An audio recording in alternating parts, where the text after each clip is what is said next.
This is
ካሜራው እንዲታይ ቁጭ በሉ። እነሱ ቁጭ ብለው የለ ቁጭ በሉ። አረፍ አረፍ በሉ።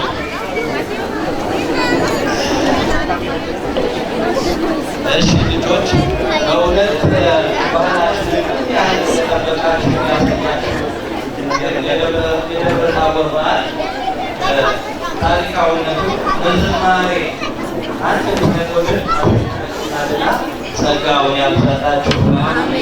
ጸጋውን ያብዛላችሁ። እሺ ልጆች እስቲ በዝማሬ ብቻ ነው ወይስ የደብረ ታቦርን ክብረ በዓል ታሪካዊነቱን ሃይማኖታዊነቱን ታውቁታላችሁ? እስቲ አንድ ጥያቄ ጠይቃለሁና እስቲ የሚመልስልኝ ልጅ ማን እንደሆነ ያለው። እስቲ ደብረ ታቦር የሚለው የሚተረክስልኝና በውስጡ የምናከብራቸው ችቦ የምናበራው ሙልሙል ዳቦ የምናዘጋጀው ጅራፍ የምናጮኸው ለምን እንደሆነ ሊያብራራልኝ የሚችል ከእናንተ መሀል አለ? እስቲ እጃችሁን አውጥታችሁ መልሱ።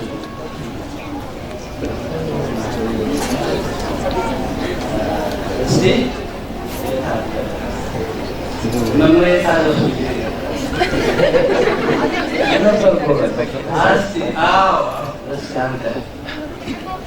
እግዚአብሔር ይስጥልን። እንግዲህ የቡሄ በዓል የምናከብረው በሁለት አይነት መንገድ ነው። አንደኛው በፋታይና በመጽሐፍ ቅዱሳዊ ነው። ቡሄ ማለት በምዕራፍ እንዳስተማሩ መላጣ ወይም ገላጣ ማለት ነው። ይህን የጭቆና የሽልጦ በዓል የምናከብረው ጌታችን መድኃኒታችን ኢየሱስ ክርስቶስ በክብር በደብረ ታቦር ላይ በተገለጸበት ሰዓት እዛ አካባቢ የነበሩ እረኞች ነበሩ። እነዛ እረኞች እረኝነትን እየጠበቁ እየተጫወቱ ነበር። ሰዓቱ በጣም ምሽቶ ነበር እና 6 ሰዓት ሆኗል። 6 ሰዓት ድረስ ሆኖ እነሱ አሁን ጨዋታቸውን እየተጫወቱ ነው። በዚህ ሰዓት ከእነሱ አካባቢ ርቀው ያሉ ቤተሰቦች ሊጠብቋቸው ልጆቻቸው አልመጡላቸውም። ምን ሆኖ ልጆቻችን አውሬ በልቷቸው ነው ወይስ ምንድን ነው ብሎ በጣም ተጨነቁ። በዚህ ሰዓት ሁሉም የልጆቻቸው ቤተሰቦች ልጆቻችንን ሄደን እንፈልግ ብለው ተነጋግረው ችቦ ያው ጨለማ ስለሆነ የነሱ አካባቢ ብርሃን ይመስላቸው የያዙት ደግሞ ሽልጦ ያው ልጆቻችንን ካገኘናቸው ርቧቸው ስለሆነ በእነሱ ዘናቸው እንሄዳለን ብለው ይሄዱ። በዚህ ሰዓት ያዩ ታምር ሌላ ነው። እዛ አካባቢ ብርሃን ነው። ኢየሱስ ክርስቶስ መገለጥ አሉ። የችቦ አመጣጡ ብርሃን ስለጨለማ ስለነበረ እነሱ ወደ እነሱ ለማለት ነው። ያው ዳቦ ለልጆቻቸው ይሄ ነው። ይሄ በቀይ ነው። ሁለተኛ ነገር ደግሞ መጽሐፍ ቅዱሳዊ ቃል ጌታችን መድኃኒታችን ኢየሱስ ክርስቶስ በክብር አምላክነቱን የገለጠበት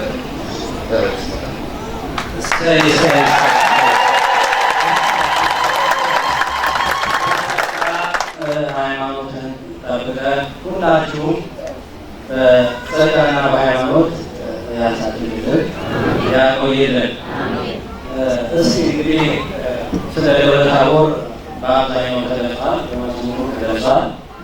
እኔ ደግሞ አንድ እንደዚህ ስብስብ ብላችሁ ሳይ አንድ ጥቅስ መናገር ፈለኩ። መጽሐፍ ቅዱሳዊ ነው። ወደ ሮሜ ሰዎች ምዕራፍ 13 ቁጥር 13 ላይ እንደ ሰው ፍቅር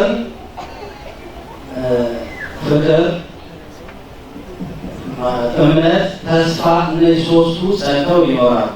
ከእነዚህ ከሁሉ ፍቅር ይበልጣል ይላል እና እንደዚህ ስብስብ ብላችሁ ፍቅራችሁን ሳይ በጣም ደስ አለኝና ፍቅራችሁን አይለያችሁ። እንዲሁ እንደተሰበሰባችሁ በሚመጣው ዓመት የበለጠ ጨምረን ፍቅራችን ጨምሮ ለማየት ያምጣኝ። በተረፈ ማሞና እስቲ ለሚቀርባናሪ ብለሽ ሞሬ ስታቸው ውጭ ያለሽ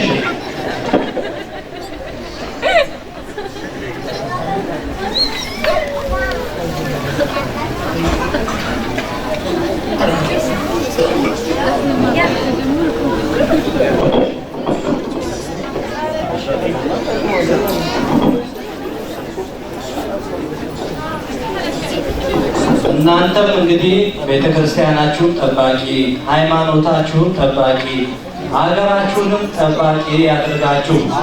በፍቅር ሆናችሁ ሳትለያዩ ሃይማኖታችሁን ተጠበቃችሁ ኑሩ። አሜን በሉ።